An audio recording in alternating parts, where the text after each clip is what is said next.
जो ये अटैक हुआ है या जो ब्रीच हुआ है, इसे हम दोबारा से पार्लियामेंट में इन लोगों को लेकर जाएँगे और कैसे-कैसे इन्होंने एंट्री करी, कैसे अंदर गए, कैसे इन्होंने पूरा सुरक्षा कवच को तोड़ा, भेदा है एक तरह से, ये कैसे हुआ है? और जो कुछ इन्होंने 13 दिसंबर को किया, इसे समझने के लिए ताकि दोबारा से ऐसी हरकत ना हो।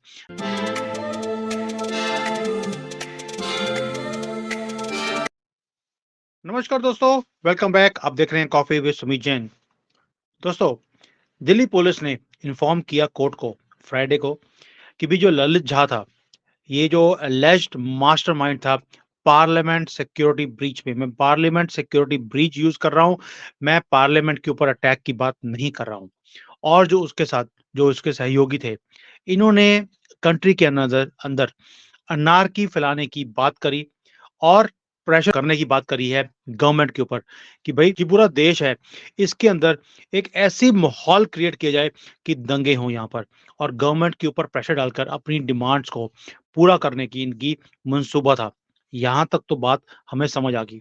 लेकिन इसके पीछे और बहुत कुछ है, जो मैं आज आपके साथ खुलासा करने वाला हूँ। तो बने रहिए, ये बहुत बड़ा मैटर है 24 से पहले। यूएसए के अंदर भी इन्होंने ऐसा ही काम किया था। ट्रम्प जीतने वाला था, इनको सबको पता था। वहाँ पर भी ऐसे ही एक अटैक कराया गया और ट्रम्प को हराया गया। भारत के अंदर वही सोरोस का प्लान यहाँ पर भी शुरू हो गया है और इसके बारे में हम लोग बहुत देर से बात भी कर रहे हैं। अब इस मामले में और तहकीकात हमने की है, जो मैं आपके पास रिपोर्ट कर रहा हूँ। अभी जो पुलिस है, इन्होंने बोला कि जो ये अटैक हुआ है या जो ब्रीच हुआ है, इसे हम दोबारा से पार्लियामेंट में इन लोगों को लेकर जाएँगे और कैसे-कैसे इन्होंने एंट्री करी, कैसे अंदर गए, कैसे इन्होंने पूरा सुरक्षा कवच को तोड़ा, भेदा है एक तरह से, ये कैसे हुआ है? और जो कुछ इन्होंने 13 दिसंबर को किया, इसे समझने के लिए ताकि दोबारा से ऐसी हरकत ना हो, तो उसे पूरा दोबारा से एक तरह से सीन रिक्रिएट किया जाएगा इन लोगों की मदद के साथ। और अब तक आपको मालूम है 5 से 7 लोग ऑलरेडी पकड़ में आ चुके हैं इस ब्रीच के लिए और जिसके अंदर इन्होंने स्मोक बॉम्ब्स का इस्तेमाल किया।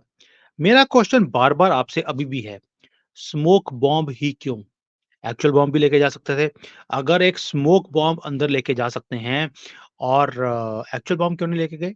इसके ऊपर मैंने डिटेल में वीडियो बनाया था कि एक्चुअल बॉम्ब इसलिए नहीं लेकर गए कि जिन लोगों ने इनको अंदर भेजा, वो लोग खुद पार्लियामेंट के अंदर मौजूद थे उस वक़्त और वो नहीं चाहते थे कि इन्हें अपने आप को ही कोई नुकसान हो और वहाँ पर इन लोगों ने स्मोक बॉम्ब जो है वो किया, उसके बाद प्रोटेस्ट भी किए। अब मैं प्रोटेस्ट जो है उसकी भी थोड़ा-सा खुलासा करूँगा ताकि आपकी आँखें खुलें कि इन्होंने क्या किया था और बोल क्या रहे हैं और किया क्या था। अब आपको मालूम है सागर शर्मा मनोरंजन जो था एक जो मनोरंजन के लिए अंदर चला गया, वो दोनों कस्टडी के अंदर हैं और ये 2 लोग थे जो कि लोकसभा चैम्बर के अंदर घुसे थे। नीलम जो थी और अमोल शिंदे, ये पार्लियामेंट के बाहर खड़े होकर वहाँ पे उद्यम मचा रहे थे, वहाँ पर भी इन्होंने स्मोक बॉम्ब्स जो हैं वो फोड़े हैं, प्लस वहाँ पर भी नारेबाज़ी करी। अब जो पटियाला हाउस है, जहाँ पर ये केस चल रहा है, वहाँ पर दिल्ली पुलिस ने बताया कि झा ने कबूल किया है कि वो इन सारे जो सस्पेक्ट्स हैं, जो-जो सारे लोग कर रहे थे, इन्हें वो बहुत बार मिला था और इन्होंने पूरी प्लानिंग डिटेल में करी कि कैसे हमने पार्लियामेंट की सिक्योरिटी को ब्रीच करना है। अब ये झा है कौन? आप सोचेंगे कि भई ये मास्टरमाइंड कोई बहुत बड़ा आतंकी होगा या प्लानर होगा। ओ भाई वो एक बिहार का रहने वाला है, टीचर है एक और कोलकाता के अंदर ये पढ़ाता है। इसे अब पुलिस की कस्टडी में 7 दिन के लिए भेज दिया गया है फ्राइडे से और इससे अच्छी तरह से छानबीन की जा रही है, पूछताछ की जा रही है। लेकिन झा है इसे इतनी प्रॉपरली ट्रेनिंग दी गई है कि वो कुछ भी बताने से इनकार करता है। वो यही राग लगा रहा है कि भई हम दुखी थे इसलिए हमने ये अटैक किया। लेकिन जो ये झा है, इसने एक और चीज़ शुरू में बोली कि भई वो पहले चाहता था कि भई जो पार्लियामेंट है इससे बाहर खड़े होकर हम प्रोटेस्ट करें। लेकिन उसको बोला कि भई इससे फ़र्क तो पड़ने वाला नहीं है। ना तो कोई मीडिया इसको टच करेगा और ना ही जो हम करना चाहते हैं उसको अंजाम दे सकते हैं। इसलिए इन्होंने वो प्लान को ड्रॉप कर दिया, बाहर खड़े होकर प्रोटेस्ट करने का। और इन्होंने बताया कि हमने एक बहुत बड़ा प्लान बनाया कि क्यों ना पार्लियामेंट के अंदर घुसकर हम वहाँ पर प्रोटेस्ट करें, ताकि पूरे दुनिया में एक मैसेज आएगा कि हम मैसेज क्या पहुँचाना चाहते हैं। तो इन्होंने वही काम किया। फिर जो पुलिस है, उन्होंने बोला कि भई आपने ये सारी इन्फॉर्मेशन गैदर करी कैसे कि पार्लियामेंट में घुसना कैसे है? तो उन्होंने बोला हमने गूगल को यूज़ किया। गूगल से हमने सारी इन्फॉर्मेशन ली, क्योंकि गूगल के ऊपर सारी पार्लियामेंट की इन्फॉर्मेशन थी कि कैसे-कैसे बिल्डिंग है, कैसे यहाँ पर सिक्योरिटी सिस्टम्स बने हुए हैं, और कई जो मीडिया हाउसेज़ हैं, उन्होंने सारे जो फुटेजेस थे कि पार्लियामेंट के अंदर देखिए ये कैसे सिक्योरिटी सिस्टम्स लगाए हुए हैं, कैसे प्रोसीजर्स होते हैं, ये सारी वीडियोज़ देखकर उन्हें समझ आ गया कि भई इसको तोड़ा कैसे जा सकता है।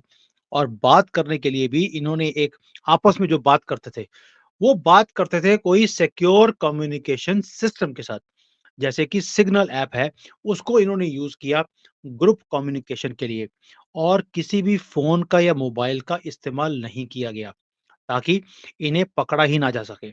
अब मैं आपसे एक सिंपल क्वेश्चन पूछता हूँ, एक स्कूल टीचर क्या ऐसी प्लानिंग कर सकता है कि भई वो कैसे पकड़ा ना जाए? सिर्फ़ एक वीडियोज़ देखकर क्या आपको अंदाज़ा लग सकता है कि आपने पार्लियामेंट जैसी बिल्डिंग में कैसे एंटर करना है, कहाँ से जाना है, कहाँ से कूदना है और कैसे उद्यम मचाना है? क्या ये पॉसिबल है? अथॉरिटीज़ को भी लगता है कि ये झूठ बोल रहा है, और जब उससे क्वेश्चन्स पूछे गए और थोड़े-से छितर भी पड़े हैं उसको कि क्या उसका कनेक्शन बाहर के किसी टेररिस्ट ऑर्गनाइज़ेशन के साथ या कंट्री के साथ है, तो वो बोला ही नहीं। वो यही बोल रहा है कि नहीं, मेरा किसी के साथ कनेक्शन नहीं है। उसके बाद पुलिस ने इसे लेके गए राजस्थान में। क्यों? क्योंकि ये दिल्ली में काम करने के बाद ये राजस्थान भाग गया था। तो ये देखना चाहते हैं कि तुम कैसे भागे, कहाँ गए, किसके पास रुके और वहाँ पर क्या कुछ किया। तो दे आर इनेक्टिंग दोबारा से पूरे सीन को वो देखना चाहते हैं कि क्या इसकी जो बातें हैं वो सही हैं या गलत हैं। और इससे जब पूछा गया कि तेरा फ़ोन कहाँ है? कहता है जी वो तो मैंने जब दिल्ली से जयपुर जा रहा था तो रास्ते में मैंने डिस्ट्रॉय कर दिया और उसे फेंक दिया। जब पूछा गया कि जो बाकी के लोग हैं उनके फ़ोन भी तेरे पास थे, वो कहाँ हैं? तो वो भी इसने बोला कि मैंने वो वाले सारे फ़ोन भी डिस्ट्रॉय कर दिए हैं, वो आपको मिल नहीं सकते। अब दोबारा से क्वेश्चन आता है, क्या एक स्कूल टीचर जैसा बंदा इतनी प्लानिंग कर सकता है कि फ़ोन को कैसे छुपाना है, कैसे तोड़ना है, कैसे अपने फुटप्रिंट्स को इनके हाथों में ना लगें, उसकी पूरी पूरी प्लानिंग की हुई थी। क्या पॉसिबल है? अब सारा कुछ करने के बाद ये राजस्थान भाग गया, और राजस्थान भागने के बाद 2 दिन वहाँ पे रुका, और 2 दिन के बाद ये दिल्ली में थर्सडे नाइट को ये वापस आया। और ये गया कहाँ था राजस्थान में? राजस्थान में एक जगह है नगौर। ये वहाँ पर जाकर छुप गया था, किसी के घर में, और वहाँ पे जो अकोमोडेशन है, उसे भी अरेंज किया गया था कैलाश और महेश कामावत की तरफ से, जो कि इसके कज़िन्स हैं। तो दैट मीन्स कि पहले क्या करना है, बीच में क्या करना है पार्लियामेंट के टाइम पर, पार्लियामेंट के बाद कैसे हमने अपने फुटप्रिंट्स को सारे को मिटाना है, मिटाने के बाद कहाँ पे जाकर छुपना है, ये सारी की सारी प्लानिंग्स इन्होंने पहले करी हुई थी। इतना तो कोई मास्टरमाइंड ही कर सकता है, या जिसे पता है कि कैसे धोखा देना है पूरे सिक्योरिटी फोर्सेस को और कैसे गवर्नमेंट को नचा के रखना है। मकसद भी एक ही था, गवर्नमेंट को नचाने का, गवर्नमेंट का नाम खराब करने का, और मोदी जी को घेरने का। चलिए, अभी जो लोग जहाँ पे आके रुका था ये कामावत एंड ऑल, उनको अभी पकड़ा नहीं गया है, छानबीन जारी है, वो भी कहीं छुपे हुए हैं। अब भले बात करते हैं पार्लियामेंट की।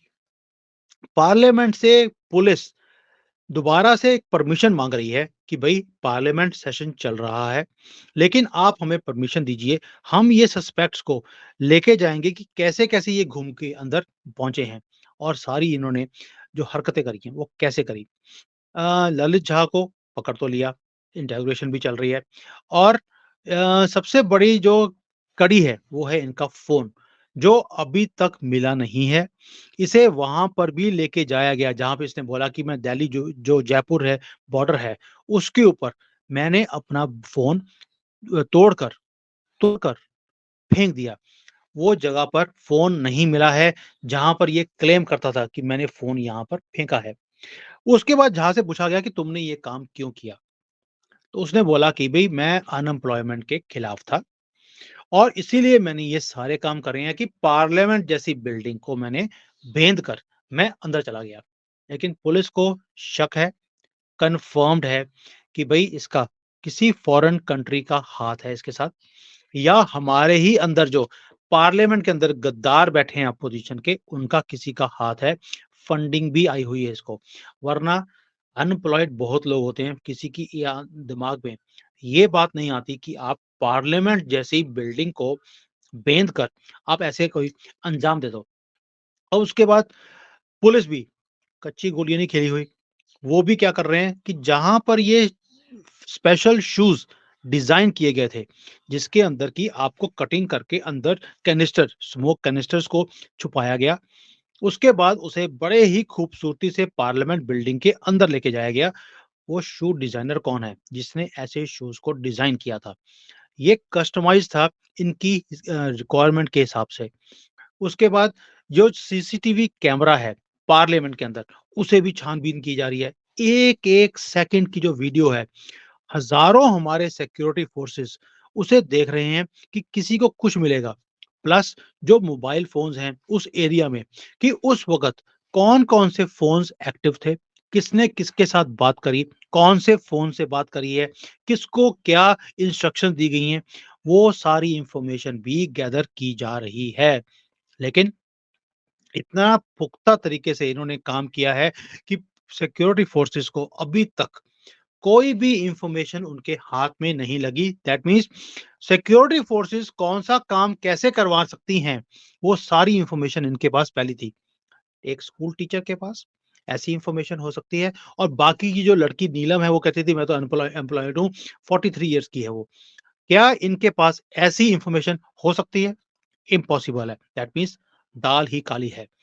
उसके बाद अभी जो पुलिस है उसे एक चीज़ और पता लगी कि इनका प्लान ए था कि भई ये पार्लियामेंट के अंदर घुसकर ये काम करेंगे।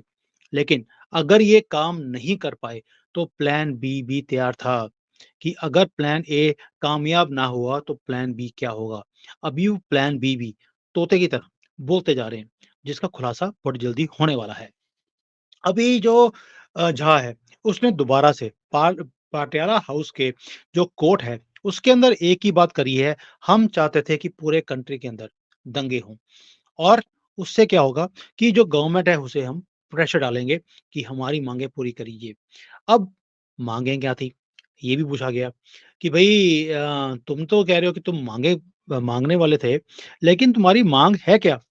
और उसको माँग से पहले अपने फ़ोन तो दो। फ़ोन कहता जी हमने डिस्ट्रॉय कर दिया। दैट मीन्स कि बहुत बड़ी एक कॉन्स्पिरेसी इनके हाथ में है, जिसके कारण इन्होंने अपने सारे फुटप्रिंट्स को इन्होंने छुपा दिया। अब जो एफआईआर है, उसके अंदर भी खुलासा हुआ है इनकी प्लानिंग का। जो सागर शर्मा है, मनोरंजन है, इन्होंने स्मगल किया स्मोक कैनिस्टर्स को लोकसभा चैम्बर के अंदर कंसील करके। कस्टमाइज़्ड शूज़ थे जैसे मैंने पहले बताया और जो ये स्पेशल शूज़ हैं, वो बनाए इसलिए गए थे कि थिक रबर सोल्स के साथ ताकि जो ये कैनिस्टर्स हैं, ये किसी भी स्कैनिंग के अंदर ये पकड़े ना जाएँ।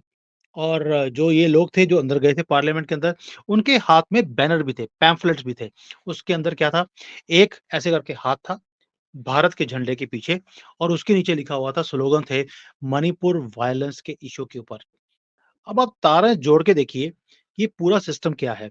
अंदर पोस्टर्स लेके गए, जो इन्होंने वहाँ पर सबको दिए, फेंके इन्होंने कि भई मणिपुर इश्यू जो था वायलेंस का, उसके खिलाफ ये बोल रहे हैं। बाहर जो है नीलम वो खड़ी हुई थी, वो नारेबाज़ी कर रही थी। क्या बोल रही थी? तानाशाही नहीं चलेगी। क्या इनमें से किसी ने भी अनएम्प्लॉयमेंट के ऊपर नारा लगाया? नहीं लगाया। क्या इन्होंने किसी और चीज़ के बारे में नारा लगाया? दैट मीन्स पुलिस के सामने जो ये बात कर रहे हैं कि हमारा था कि हम अनएम्प्लॉयमेंट के खिलाफ ये प्रोटेस्ट कर रहे थे। भई बात तो तुम कर रहे हो मणिपुर की, बात तुम कर रहे हो तानाशाही की और बात अब तुम कर बोलने लगे हो कि ये अनएम्प्लॉयमेंट के खिलाफ है। और ये जो 2 चीज़ें हैं, तानाशाही और दूसरा था मणिपुर के ऊपर। सबसे ज़्यादा हल्ला कौन कर रहा था?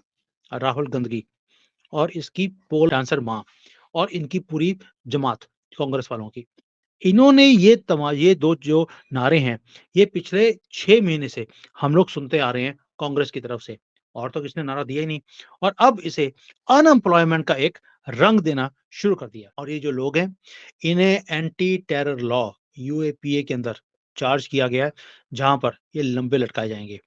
और जो ये इंसिडेंट है, उसके अंदर जो लोकसभा है, उसका जो सेक्रेटेरिएट है, उसे सस्पेंड कर दिया गया है, और इस इंसिडेंट के बाद जो लोकसभा का सेक्रेटेरिएट है, उसने 8 सिक्योरिटी फोर्सेस को, पर्सनल को, जो लोग थे, उन्हें सस्पेंड भी कर दिया गया है कि उन्होंने सिक्योरिटी ब्रीच होने कैसे दे दी।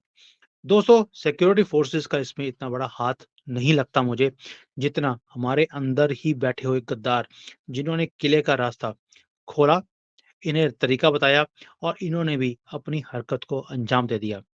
तो जो मेरा मकसद है ये पूरी वीडियो बनाने का, वो यही है कि भई क्या एक स्कूल टीचर जैसा आदमी, जो एक साधारण सी फैमिली को बिलॉन्ग करता है, सिर्फ यूट्यूब की वीडियोस देखकर कि सिक्योरिटी के इंतजाम कैसे हैं, क्या उसके ऊपर इतना बड़ा काम कर सकता है? It is impossible. क्या ऐसे लोग जो बोल रहे हैं आज कि हम अनएम्प्लॉयमेंट के खिलाफ बोल रहे थे, क्या उन्होंने एक भी नारा अनएम्प्लॉयमेंट के ऊपर लगाया? नहीं था। That means it was a after thought. किसी ने इन्हें पढ़ाया है कि तुम अनएम्प्लॉयमेंट का सहारा ले लेना, ताकि राहुल गांधी जो बार-बार अनएम्प्लॉयमेंट का मुद्दा दोबारा से खड़ा करना शुरू कर दे, जब से मध्य प्रदेश और छत्तीसगढ़, राजस्थान इनके हाथ से निकला है, क्योंकि एटीएम हाथ से निकल गया, अनएम्प्लॉयड ये दोबारा से हो गए। तो वही नारा ये लेके जाना चाहते हैं 2024 के इलेक्शन में कि यूथ तंग है, अनएम्प्लॉयड है, इसीलिए उन्होंने पार्लियामेंट के ऊपर अटैक कर दिया। और भाई इतनी अनएम्प्लॉयड हो, इतना ही अटैक करने का शौक है, तो पाकिस्तान चले जाओ ना अटैक करने के लिए, आपको कोई फ़ायदा भी होगा। अब तुम सारी उम्र हमारे ऊपर बोझ बन के जेल में सड़ते रहोगे, तुम्हारी सुरक्षा हमें अलग से करनी पड़ेगी, फ्री में खाना भी खिलाना पड़ेगा 5-6 लोगों को। इससे अच्छा तो ये था पाकिस्तान चले जाते, पीओके हमारा रिलीज़ करा के हमें दे देते, कुछ फ़ायदा भी होता आपको कंट्री के लिए, और लोग आपको भी आज आप अपने आप को बोल रहे हो भगत सिंह, वो भगत सिंह ही बनना है तो वहाँ जाके बन लो ना, यहाँ पे क्यों गंद डाल रहे हो? इसी को बोलते हैं झूठ के पैर नहीं होते, और कांग्रेस के तो पैर ही नहीं हैं। बाकी हाथ आपने ऑलरेडी काट दिए 3 स्टेट्स में, भारत में भी इनके कंप्लीटली हाथ काट के, इन्हें बेसहारा करके, इन्हें छोड़ने का टाइम आ गया है 2024 में। चॉइस आपकी है, मैं बार-बार आपको जगाने की कोशिश कर रहा हूँ। जय Hind, Vande Mataram. Hi there. If you liked the video, please don't forget to smash the like button, subscribe to our channel, and activate the bell icon so that you receive all notifications whenever we upload a new video. Thanks for watching.